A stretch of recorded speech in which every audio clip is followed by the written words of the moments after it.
Hello. तो देखो, आज जो हम लोग टॉपिक पढ़ने वाले हैं ना, वो प्लेटीहेल्मिन्थेस फाइलम पढ़ेंगे। इससे पहले वाले वीडियो में तीन चीज कवर किए हैं। पॉरीफेरा को, सिलेंट्रेटा को और टीनोफोरा को, तो वो तो देख लेना है। उसके बाद इस पे आते हैं। देखो, इसमें मेनली हम लोगों को क्या देखना है ना, सबसे पहले इंपॉर्टेंट पॉइंट्स देखेंगे, क्या क्या इंपॉर्टेंट है यहाँ पे, है ना। उसके बाद एग्जाम्पल देखेंगे और प्रीवियस ईयर क्वेश्चन भी कुछ कर लेंगे, है ना। देखो, ये हमारा फाइलम है प्लेटीहेल्मिन्थेस। चलो, अब एक चीज याद रखना यार, प्लेटी फ्लैटी। ध्यान रखना, प्लेटी फ्लैटी थोड़ा राइम कर रहा है ना, प्लेटी फ्लैटी। तो बस याद रखना कि जो प्लेटी हेलमिंथिस होता है ना, वो फ्लैट वर्म होता है। सही है। चलो, अभी देखते हैं मेनली। देखो, यहाँ पे दो फाइलम का हम बनाए हैं। एक बनाए हैं प्लेटी हेलमिंथिस का और एक बनाए हैं एस्क हेलमिंथिस का। तो याद रखना, जो प्लेटी है वो फ्लैटी है और प्लेटी हेलमिंथिस फ्लैट वर्म है। क्यों फ्लैट वर्म है? क्योंकि उसके पास उसका बॉडी जो है वो फ्लैट है। तो यहाँ प्लेटी हेलमिंथिस क्या बोल रहा है? प्लेटी हेलमिंथिस बोल रहा है I M flat, so I M flat worm. ठीक है। अब दूसरा, इसका अगला फाइलम जो हम लोग पढ़ेंगे वो होगा एस्केल्मेंथिस, और एस्केल्मेंथिस को ही हम लोग रॉन्डवॉर्म भी कहते हैं। तो देखो, यहाँ पे एस्केल्मेंथिस क्या बोल रहा है? I am round, so I am roundworm. बस इतना ध्यान रखना, इन दोनों में कभी कंफ्यूज नहीं होना है कि कौन फ्लैट वॉर्म है कौन रॉन्डवॉर्म है। फ्लैटी प्लेटी, जो प्लेटी है वही फ्लैटी और वही फ्लैट वॉर्म है। ठीक है। चलो, इसके बाद आते हैं मेन चीज पे। देखो, यहाँ पे लिखा हुआ है फ्लैट वॉर्म इक्वल टू प्लेटी हेलमिंथिस। तो याद रखना है, जो प्लेटी हेलमिंथिस है वही फ्लैट फॉर्म से है ना।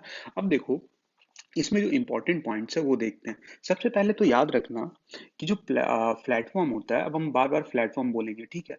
जो प्लेटफॉर्म होता है ना, उनका बॉडी फ्लैट एंड होता है। क्या होता है? जो प्लेटफॉर्म होता है उनका बॉडी फ्लैट एंड होता है। फ्लैट एंड मतलब चिपटा होता है। चिपटा कैसे? सेलो टेप देख लो, उस तरह से चिपटा होता है। देखो, यहाँ पे एक फोटो भी डाले हैं, ये दिख रहा है। बस इस तरह का चिपटा होता है बॉडी, दिख रहा है कैसा? तो फ्लैट होता है ना। अब चलो आते हैं यहाँ पे। तो अब ये तो लिखा हुआ है कि बॉडी फ्लैट होता है, लेकिन यहाँ पे इसके जस्ट नीचे क्या लिख दिया कि डोर्सोवेंट्रली। इसका मतलब क्या? इसका मतलब ये है कि इसका जो वेंट्रल साइड है ना, इसका जो वेंट्रल साइड है, जिस साइड मौत है वो वेंट्रल साइड है। जिस साइड मौत है वो क्या, कौन सा साइड हो गया? वो वेंट्रल साइड हो गया। ठीक है। ये मौत पे ध्यान देना, ये सब हटाओ, ये फालतू में आ गया। ठीक है। तो जो मौत वाला साइड है ये वेंट्रल साइड है, और जो ऊपर वाला साइड है ये डोर्सल साइड है। हुआ क्या है कि इसको यहां से और यहां से इस तरह से पकड़ के चिपटा कर दिए। तो दिख रहा होगा बॉडी कैसे, ये डोर्सल साइड, ये वेंट्रल साइड। तो डोर्सो वेंट्रली बॉडी कैसा है? फ्लैट है। बात समझ में आया क्या यहाँ बोलना चाह रहा है कि फ्लैटेंड बॉडी डोर्सो वेंट्रली। ठीक है। चलो, इसके बाद अगला पॉइंट पे ध्यान आते हैं। अगला पॉइंट यहाँ पे लिखा हुआ है कि जो फ्लैटवर्म होते हैं ना, वो ज्यादातर ज्यादातर मोस्टली लिखा है, ये नहीं लिखा है ऑल, लिखा है मोस्टली इंडो पैरासाइट होते हैं। अब देखो, एक बात है, एक चीज होता है एक्सो पैरासाइट, एक होता है एंडो पैरासाइट। सबसे पहले तो ये पैरासाइट होता क्या है? देखो, पैरासाइट ऐसा चीज है ना, ऐसा ऑर्गेनिज्म है जो तुम्हारे बॉडी पे रहेगा, तुम्हें मारेगा भी नहीं, बस तुम्हें कमजोर करेगा, और तुम्हारे बॉडी से वो उसके जो न्यूट्रिएंट यूज करना है लिविंग के लिए वो तुम्हारे बॉडी से ही लेगा। तो ये होता है पैरासाइट। अब जरूरी नहीं कि हमारे बॉडी में ही हो, है ना, एनिमल्स में भी हो सकता है, किसी में भी। ठीक है। प्लांट्स पे भी होते हैं पैरासाइट। अब यहाँ बात है इंडो पैरासाइट का। तो एक होता है इंडो पैरासाइट और एक होता है एक्सो पैरासाइट। तो इसमें ध्यान क्या रखना है? ध्यान ये रखना है कि जो इंडो पैरासाइट होता है वो बॉडी के अंदर होगा, और जो एक्सो पैरासाइट होगा वो बॉडी के ऊपर होगा। ये ध्यान रखना। तो यहां पे लिखा हुआ है कि जो फ्लैटवर्म होता है वो ज्यादातर इंडो पैरासाइट होता है। अब देखो, इंडो पैरासाइट होता है, लेकिन ये इंडो पैरासाइट किसके ऊपर होता है? क्या ये प्लांट के ऊपर भी इंडो पैरासाइट होता है? नहीं। इंडो पैरासाइट ये होता है सिर्फ एनिमल्स के ऊपर और दूसरा ह्यूमन बींग्स के ऊपर। तो तुम्हें ये एंडो पैरासाइट के फॉर्म में एनिमल्स में दिख जाएंगे और ह्यूमन बींग्स में दिख जाएंगे, यानी हमारे अंदर भी ये दिख जाएंगे। बात समझ में आए? तो ये है इंडो पैरासाइट। अब इसके बाद आते हैं अगला पॉइंट पे। देखो, होता क्या है कि जो पैरासिटिक फॉर्म है, पैरासिटिक फॉर्म के पास दो चीज होता है, एक होता है हुक्स और एक होता है सकर, है ना। ये पॉइंट याद रखना है कि पैरासिटिक फॉर्म के पास दो चीज होता है, हुक्स और सकर। यहाँ पे देखो, ये हुक्स है, ये क्या है? ये हुक्स है। और यहाँ पे ये देखो, ये क्या है? यहाँ पे सकर है। तो एनसीईआरटी में 2 पॉइंट दे रखा है हुक्स और सकर के बारे में, इन्हीं दोनों के बारे में ध्यान रखना कि इनके बॉडी में हुक्स और सकर होता है, किसमें, पैरासिटिक फॉर्म में। ठीक है, तो यहाँ पे जो पॉइंट था दोनों वो कवर हो गया। ठीक है, इसके बाद आते हैं अगला पॉइंट पे। होता क्या है, सम कुछ जो ऐसे प्लेटफॉर्म होते हैं वो क्या करते हैं, वो मान लो होस्ट के अंदर है, मान लो ये होस्ट है, ठीक है, होस्ट के बॉडी के अंदर है ना, ये मान लो प्लेटफॉर्म है। करते क्या है, ये अपने बॉडी सरफेस से डायरेक्टली न्यूट्रिएंट को अंदर ले लेते हैं। क्या करते हैं, ये अपने बॉडी सरफेस के थ्रू, बॉडी सरफेस के थ्रू जो न्यूट्रिएंट है होस्ट से अंदर ले लेते हैं ना। मतलब इनको सिर्फ अपना बॉडी सरफेस का यूज करना है और ये न्यूट्रिएंट को एब्सॉर्ब कर लेंगे। तो वही लिखा हुआ है यहाँ पे, कुछ ऐसे प्लेटफॉर्म होते हैं जो कि न्यूट्रिएंट को एब्सॉर्ब करते हैं होस्ट से थ्रू देयर बॉडी सरफेस।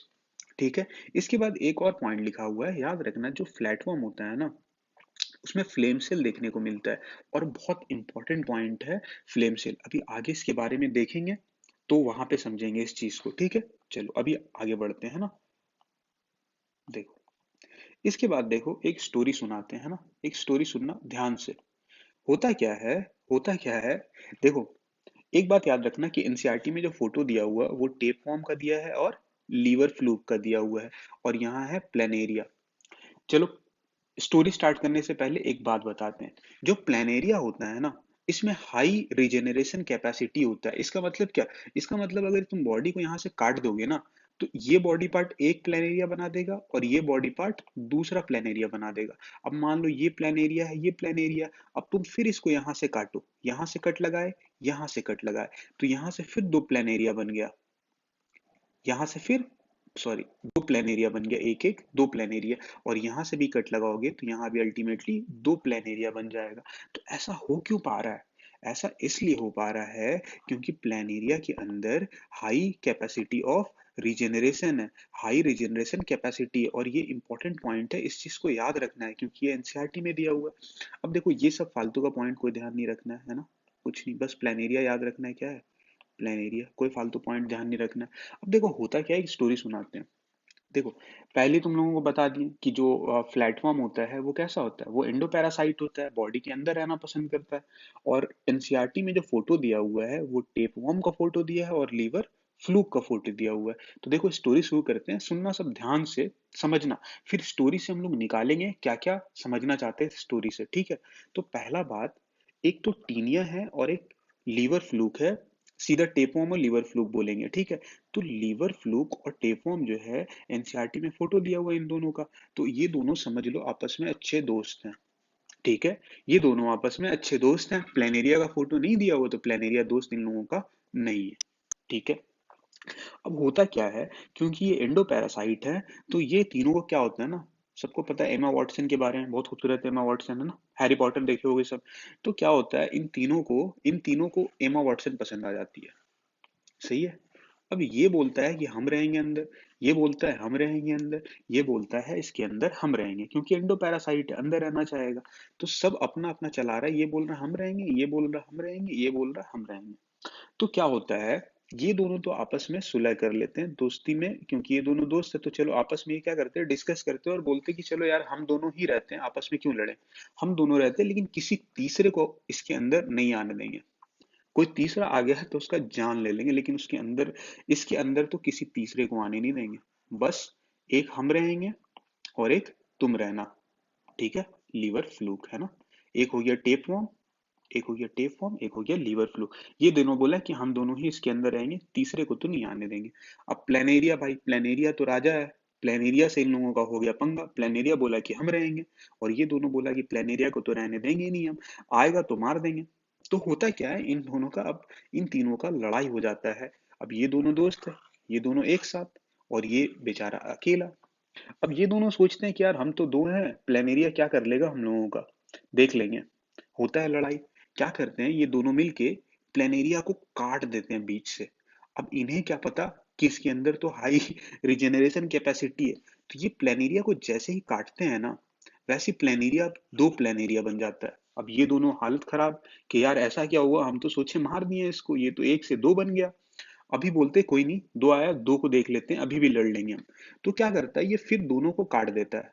अब ये देखता है, फिर पागल हो जाता है ये देख के, अरे यार ये क्या हुआ, साला दो को काटे तो अब ये चार बन गया, अब ये चार बन गया। अब इन दोनों का हालत खराब। अब इन्हें लगा कि अब ये जैसे जैसे प्लेनेरिया को मान रहे हैं ना, वैसे वैसे प्लेनेरिया का नंबर भी बढ़ते जा रहा है, क्योंकि प्लेनेरिया में तो क्या है, हाई रिजेनरेशन कैपेसिटी है, इनको क्या पता। अब क्या हुआ, अब ये हुआ कि ऐसा अगर होगा तो कौन जीतेगा, खुद ही सोचो, प्लेनेरिया जीतेगा। तो अल्टीमेटली प्लेनेरिया इन लोगों को हरा देता है और इसके अंदर अब प्लेनेरिया रहने लगता है। तो एमा वाटसन को कौन जीता, प्लेनेरिया जीता। तो अब एमा वाटसन के अंदर कौन रहेगा, प्लेनेरिया। ठीक है। अब सुनो, इस स्टोरी से समझना क्या है। पहला बात, पहला बात ये समझेंगे कि ये एंडोपैरासाइट होते हैं सारे, एंडोपैरासाइट होते हैं, पहला बात। दूसरा बात ये समझेंगे कि ये एंडोपैरासाइट तो होते हैं, लेकिन ये किस पे होते हैं, एनिमल्स पे और ह्यूमंस पे, दूसरा बात। तीसरा बात क्या समझेंगे, तीसरा बात यहाँ पे ये समझेंगे, जो प्लेनेरिया होता है, प्लेनेरिया में हाई रिजेनरेशन कैपेसिटी होता है, हाई रिजेनरेशन कैपेसिटी होता है। अब ये हो गया तीन बात। अब चौथा बात क्या समझेंगे, चौथा बात यहाँ पे ये निकालेंगे कि जो एनसीईआरटी में फोटो दिया है ना, वो टीनिया का दिया हुआ है जो कि टेप वॉर्म है, और लीवर फ्लूक का दिया हुआ है जो कि फैसियोला है। ये हो गया चौथा बात। अब देखो पांचवा बात क्या निकालेंगे, पांचवा बात यहाँ पे ये निकालेंगे कि ये जो टेप वॉर्म है और ये जो लीवर फ्लूक है, इन दोनों में कैप रिजेनरेशन कैपेसिटी नहीं है, ये दोनों में रीजनरेशन कैपेसिटी नहीं है।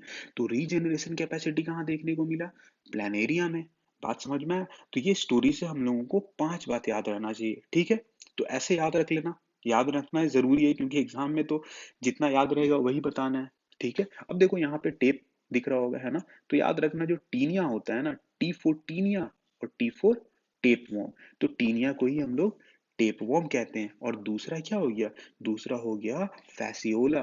फैसियोला का याद रखना, एफ से फैसियोला, एफ से फ्लूक। देखो एग्जाम में ना तुमसे कोई ऐसे नहीं पूछेगा कि चलो मेरे को तुम फ्लैटफॉर्म का सारा एग्जाम्पल लिख दो, ऐसे कोई नहीं पूछेगा। एग्जाम में ऑप्शन आएगा और तुम्हें डिकोड करना है वो ऑप्शन में से आंसर कौन है। तो अगर तुम्हें पता है, एक बेसिक नॉलेज है कि टीनिया का मतलब टेपवर्म होता है और फैसियोला का मतलब लीवर फ्लूक होता है, तो तुम क्वेश्चन सॉल्व कर दोगे, ठीक है। तो ये ध्यान रखना है यहाँ पे। चलो आगे बढ़ते हैं।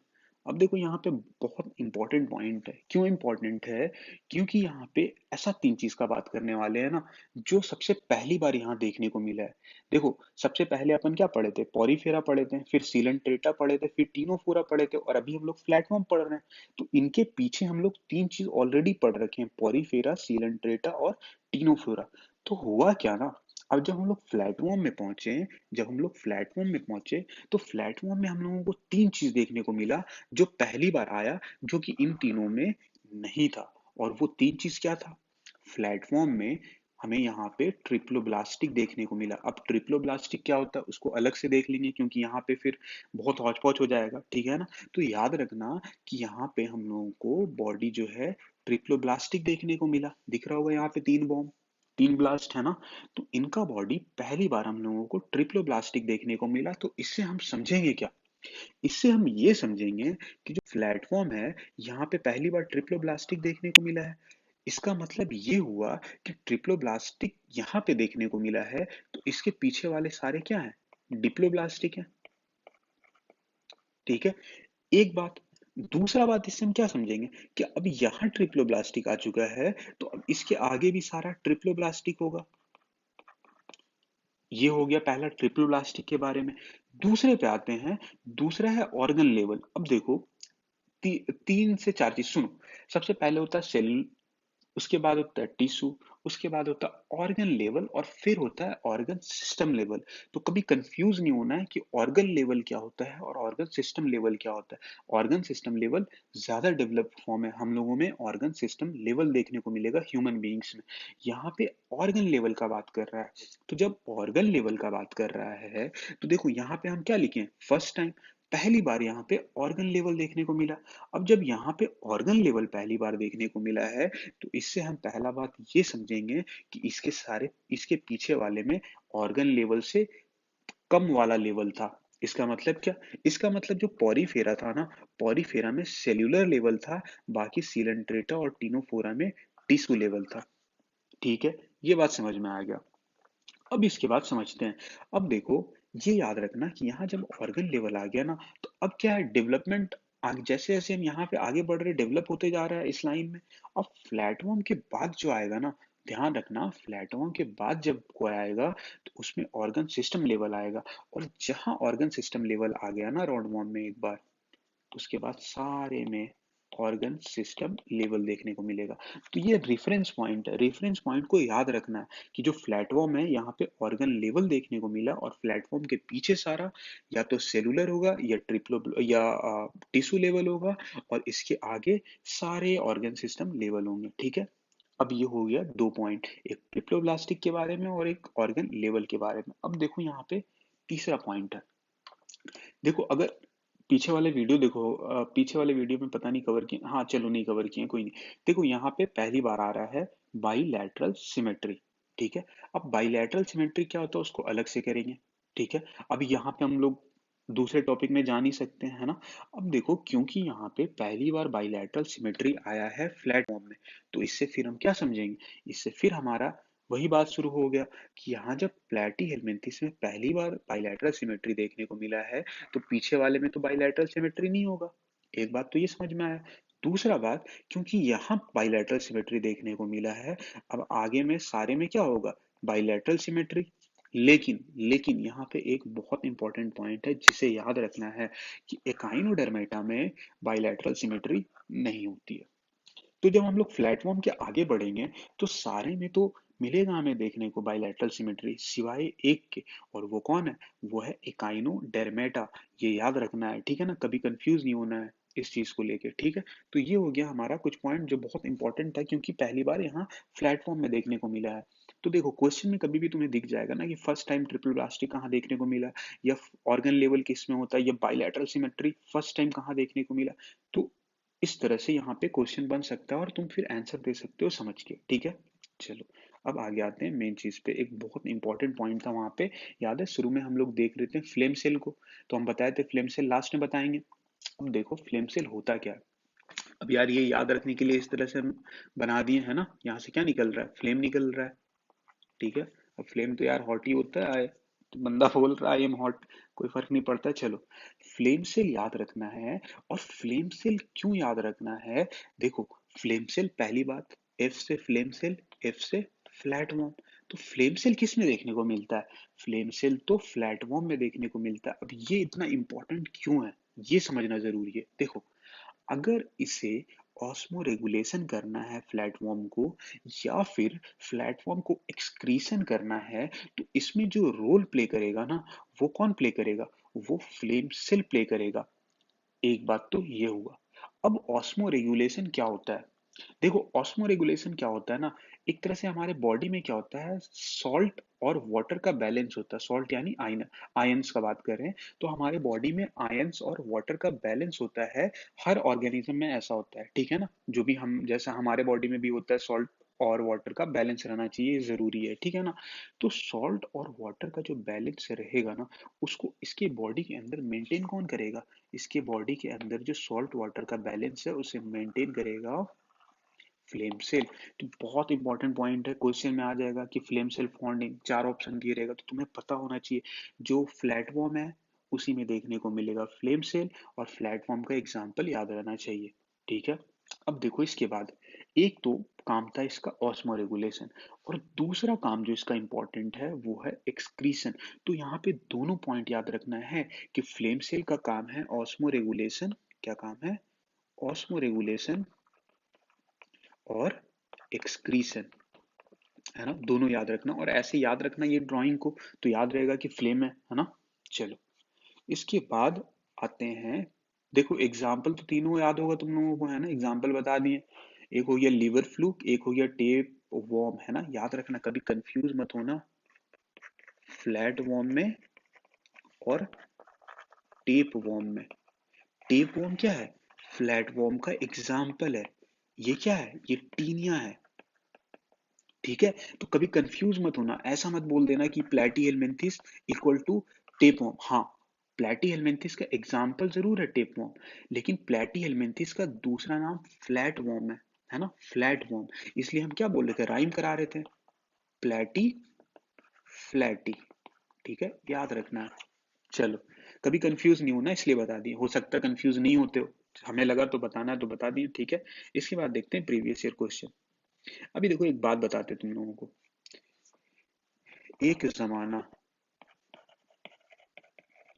ये जो क्वेश्चन है ना देखो, 97, 94, 92, 93, ये सब नीट में आया है लेकिन अभी नहीं आया। एक जमाना था उसका, समझ सकते हो यार, 92 में, 94 में, 97 में, चलो एक मान लेते हैं आसपास 9 और 2009 में एक, है ना। तो अब जो है ना यहाँ पे कुछ जो क्वेश्चन हम इधर साइड लिखे हैं ना, ये थोड़ा सा एनसीईआरटी से बाहर है, लेकिन फर्क नहीं पड़ता क्योंकि अब जो क्वेश्चन आना है ना, वो तो एनसीईआरटी से ही आना है 99.9%। ठीक है ना। एक आग गलती से अगर आ गया ना तो प्रीवियस ईयर देख लेना, अभी इसलिए यहाँ पे लिखे हुए हैं। ठीक है, अब देखो यहाँ पे 2010 का क्वेश्चन देखना, 14 का क्वेश्चन देखना, एनसीईआरटी से उठा के दे दिया, वैसे ही सॉल्व हो जाएगा। तो चलो ये जो पुराना क्वेश्चन है तीन चार देख लेते हैं, बहुत ज्यादा इसके ऊपर जान देने का जरूरत नहीं है, है ना, बस देख लेना बहुत है। अभी देखो, अभी देखो यहाँ पे एक हम फोटो बनाए हैं टीनिया सोलियम का। किसका फोटो है, टीनिया सोलियम का फोटो है। अब देखना, अब इसमें पूरा जान मत लगा देना अपना कि यही पढ़ने लगे। देखो हमेशा कॉमन चीज पढ़ो, है ना। ये तो क्या है, ये तो एक्स्ट्रा पॉइंट है, ध्यान रख लेना अगर याद रहे तो, है ना। देखो यहाँ पे एक चीज बस सुनना, यहाँ पे जो टीनिया सोलियम होता है ना, इसका बॉडी को तीन पार्ट में बांटा गया है, स्कॉलेक्स, नेक और स्ट्रोबिला। कोई मेहनत का जरूरत नहीं है, परेशान नहीं होना है इसको लेके। अब सबको पता है कि इनके ऊपर में क्या मिलता है, सकर और हुक्स। ठीक है, उसमें परेशान नहीं होना। अब इसके आगे चलते हैं मेन चीज पे। मेन चीज क्या, एनसीईआरटी से तो अल्टीमेटली बाहर ही है ना। कोई नहीं, अगर आया भी तो क्या है, यहाँ पे क्या है ना, इनका बॉडी में देखो ये स्ट्रोबिला देखने को मिलता होगा, है ना। और स्ट्रोबिला में तुम देखोगे यहाँ पे हम मेल और फीमेल दोनों बना रखे हैं। तो होता क्या है, जो ऊपर वाला पार्ट है ना, इसमें मेल और फीमेल जो मिलता है इमेच्योर फॉर्म में मिलता है, और यहाँ पे मैच्योर प्रोग्लोटिड्स जो होता है, यहाँ पे मैच्योर मेल और फीमेल मिलता है। और तीसरा जो प्रोग्लोटिड्स होता है उसका है ग्रेविड प्रोग्लोटिड्स। अब देखो एग्जाम में यहाँ पे क्वेश्चन क्या आया है, एग्जाम में क्वेश्चन ये आया है कि मैच्योर प्रोग्लोटिड्स में क्या देखने को मिलेगा। तो तुम सोचो, ये जो मैच्योर प्रोग्लोटिड्स है, ये मैच्योर स्ट्रोबिला वाला जो पार्ट है उसमें क्या देखने को मिलेगा, उसमें मैच्योर मेल और मैच्योर फीमेल देखने को मिलेगी। यही आंसर जाएगा, बहुत सिंपल। तो इसमें बहुत ज्यादा मेहनत नहीं करना, अभी इसको लेके जान नहीं लगा देना, है ना। पहला प्रायोरिटी एनसीईआरटी है, क्योंकि अब जो क्वेश्चन आएगा एनसीईआरटी से ही आएगा। ठीक है, चलो ये तो हो गया एक एक्स्ट्रा पॉइंट। दूसरे पे आते हैं, ठीक है। सुनना, टीनिया सोलियम का याद रख लेना, याद रख लेना कि टीनिया सोलियम जो होता है ये होता है पॉर्क टेपवर्म। क्या होता है, पॉर्क टेपवर्म। अब पॉर्क इसके लिए, जो पिग होता है इसमें इंटरमीडिएट होस्ट होता है, प्राइमरी होस्ट होता है, उससे भी कोई मतलब नहीं, फालतू में उसमें जाना भी नहीं है अभी, है ना। तो ये याद रखना, जो टीनिया सोलियम है वो पॉर्क टेपवर्म है। और दूसरा जो है वो है टीनिया सैजिनेटा। टीनिया सैजिनेटा को हम लोग बीफ टेपवर्म कहते हैं। क्या कहते हैं, बीफ टेपवर्म। और तीसरा जो एनसीईआरटी में लीवर फ्लूक दिया हुआ है, लीवर फ्लूक को हम लोग कहते हैं सीप लीवर फ्लूक। क्या कहते हैं, सीप लीवर फ्लूक। तो तीन पॉइंट है देखो, एनसीईआरटी में अपन को टीनिया सोलियम दे रखा है, लीवर फ्लूक दे रखा है, तो टीनिया सोलियम को हम लोग पॉर्क टेपवर्म कहते हैं और लीवर फ्लूक को हम लोग सीप लीवर फ्लूक कहते हैं, क्योंकि ये सीप को इन्फेक्ट करता है। अभी खैर उसमें नहीं जाना, परेशान नहीं होना उसको लेके, है ना। फालतू में बहुत ज्यादा एक्स्ट्रा पढ़ के कोई मतलब नहीं है। इसके बाद देखो एक और पॉइंट बनाए हम यहाँ पे, वो है टीनिया सैजिनेटा। और टीनिया सैजिनेटा जो होता है वो होता है बीफ टेपवर्म। ठीक है, अब इसके बाद देखो एक चीज और, देखो लीवर फ्लूक जो एनसीईआरटी में दिया हुआ है ना, देखो उसमें इनडायरेक्ट डेवलपमेंट मेनली इधर होता है इस फाइलम में। तो इनडायरेक्ट डेवलपमेंट होता है ना, तो उसमें लार्वा फॉर्म देखने को मिलता है, और लीवर फ्लूक में जो लार्वा फॉर्म देखने को मिलता है उसको हम लोग बोलते हैं मीरासीडियम लार्वा। ध्यान रहे, याद रख लेना, नहीं तो कोई परेशान नहीं होना इसको लेके। अब आते हैं लास्ट चीज पे यहाँ पे एक्स्ट्रा पॉइंट में। देखो अभी पढ़े टीनिया सोलियम, है ना, pork tapeworm, Taenia saginata, beef tapeworm, ये पढ़ लिए। अब देखो इन दोनों में एक डिफरेंस याद रखना है, भले यहाँ पे कुछ याद नहीं रहे, इस चीज को थोड़ा सा याद रख लेना, और यहाँ पे इस चीज को याद रख लेना, ध्यान रख लेना, सुनो। और ये तो बताएं, ध्यान रख लेना यार, पढ़ लेना, कोई नहीं, उतना परेशान होने की जरूरत नहीं है। देखो यहाँ पे क्या फोकस करना है ना, टीनिया सैजिनेटा और टीनिया सोलियम में खुद सोचो, एनसीईआरटी में फोटो किसका दिया है, एनसीईआरटी में एग्जाम्पल किसका दिया है, एग्जाम्पल दिया है टीनिया सोलियम का, टेप फॉर्म का। ठीक है। जो हम लोगों को टीनिया सोलियम का फोटो दिया है, तो याद रखना एनसीईआरटी में हम लोग क्या पढ़े हैं, पैरासाइट के ये होते हैं एंडो पैरासाइट, और हम लोग ये भी पढ़े हैं जो पैरासिटिक फॉर्म होते हैं उनमें सकर्स और हुक्स देखने को मिलता है। इसका मतलब ये है, सोचना थोड़ा, थोड़ा सा रिलेट करके पढ़ेंगे तो याद रहेगा। तो इसका मतलब ये है जो एनसीईआरटी में दिया हुआ एग्जाम्पल, उसमें हमें क्या देखने को मिलता है, हुक्स देखने को मिलता है और स्कॉलेक्स देखने को मिलता है। ठीक है। तो जो एनसीईआरटी में एग्जाम्पल नहीं दिया है वो कौन सा है, टीनिया सैजिनेटा। तो टीनिया सैजिनेटा एग्जाम्पल नहीं दिया हुआ है, तो टीनिया सैजिनेटा जो है उसमें हुक्स और स्कॉलेक्स देखने को नहीं मिलता है। ठीक है, ये याद रखना। और टीनिया सोलियम में हुक्स और स्कॉलेक्स देखने को मिलता है। तो ये कुछ एक्स्ट्रा पॉइंट था, अभी देखना ऐसे सॉल्व हुआ क्वेश्चन। सबसे आते हैं, सबसे पुराने पुराने से चलते हैं, फिर हल्का हल्का नया आते हैं। देखो 90s में, देखो यहाँ पूछा है Taenia saginata and Taenia solium, differ क्या है इन दोनों में। अब सोचो, अभी हम यहाँ पे तुम्हें क्या बताएं, सबसे इंपॉर्टेंट डिफरेंस जो है, Taenia saginata differs from Taenia solium, यानी कि टीनिया सैजिनेटा में ऐसा क्या है या क्या नहीं है जो इसको टीनिया सोलियम से अलग करता है। देखो पहला, एब्सेंस ऑफ स्कॉलेक्स हुक, देखो यहाँ पे पहला ऑप्शन। दूसरा ऑप्शन है absence of scolex hooks and uterine branching. तीसरा है absence of scolex hook and presence of both male female reproductive organ. और चौथा है प्रेजेंस ऑफ स्कॉलेक्स हुक। सुनो, हम लोग एक ही चीज पढ़े हैं कि जो टीनिया सैजिनेटा है ना, उसमें ना एक स्कॉलेक्स देखने को मिलेगा ना हुक्स देखने को मिलेगा। तो हमारा आंसर क्या हो गया, हमारा आंसर सिंपली हो गया ए, एब्सेंस ऑफ स्कॉलेक्स हुक्स। किसमें एब्सेंट है, टीनिया सैजिनेटा में, बात खत्म। पहला। दूसरा सुनो, दूसरा क्वेश्चन दिया हुआ है what is true about Taenia saginata. अब टीनिया सैजिनेटा के बारे में इसमें क्या सही है, अभी भी इसमें कोई मेहनत नहीं करना, सेम चीज फिर से रिपीट हुआ, टीनिया सैजिनेटा पढ़ लिए। टीनिया सैजिनेटा में क्या है, रोस्टेलम और हुक्स एब्सेंट, बात खत्म। देखो एक ही चीज रिपीट हो रहा है, रोस्टेलर हुक्स एब्सेंट, फिर वहां भी इससे पहले वाले ऑप्शन में भी वही गया था, स्कॉलेक्स हुक्स एब्सेंट। तो जहां इस तरह का ऑप्शन दिखेगा ना, वो टीनिया सैजिनेटा के लिए, बात खत्म। तो वही चीज रिपीट हो रहा है। अब इसके बाद आते हैं तीसरा क्वेश्चन पे। तीसरा क्वेश्चन में क्या लिखा हुआ, what is correct about Taenia. यहाँ कोई मेंशन नहीं किया कि टीनिया सैजिनेटा है या टीनिया सैजिनेटा, या फिर दूसरा क्या बताया था यार, दूसरा था अपना टीनिया सोलियम, है ना।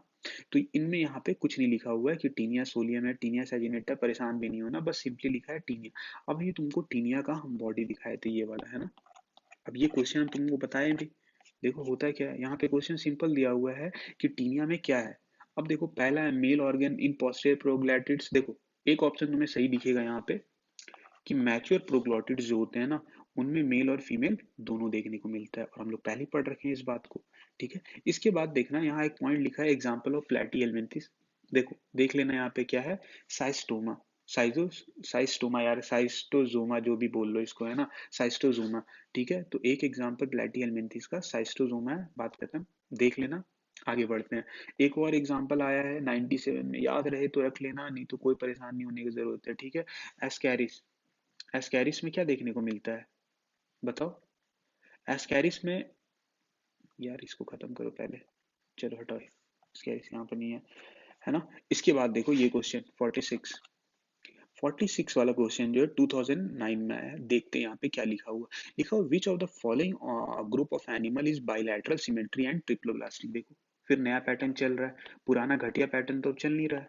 देखो यहाँ पे हम लोग पढ़ रखे हैं। अब सोचो, ट्रिप्लोब्लास्टिक भी हो और बाइलैटरल सिमेट्री भी हो, और हम लोग पढ़े हैं यहाँ पे, अगर तुम इससे पहले पीछे वाला वीडियो देखोगे तो टीनोफोरा में नहीं होगा, स्पॉन्जेस में नहीं होगा, सिलेंट्रेटा में नहीं होगा। अभी हम लोग बात भी किए थे इस चीज को लेके, है ना, कि पीछे वाले में, इसके जस्ट पीछे वाले में तो हम लोगों को ना तो बाइलैटरल सिमेट्री देखने को मिलेगा और ना ट्रिप्लोब्लास्टिक देखने को मिलेगा। तो जो भी हम समझाए ना वो पूरा फर्स्ट टाइम वाला, उसको अच्छे से समझ लेना। ठीक है। अब देखो यहाँ पे लिखा हुआ है कि बाइलैटरल सिमेट्री भी हो और साथ में ट्रिप्लोब्लास्टिक भी हो। तो यहाँ पे एक ही ऑप्शन वैसा दिखेगा तुम्हें, रॉन्डवॉर्म्स।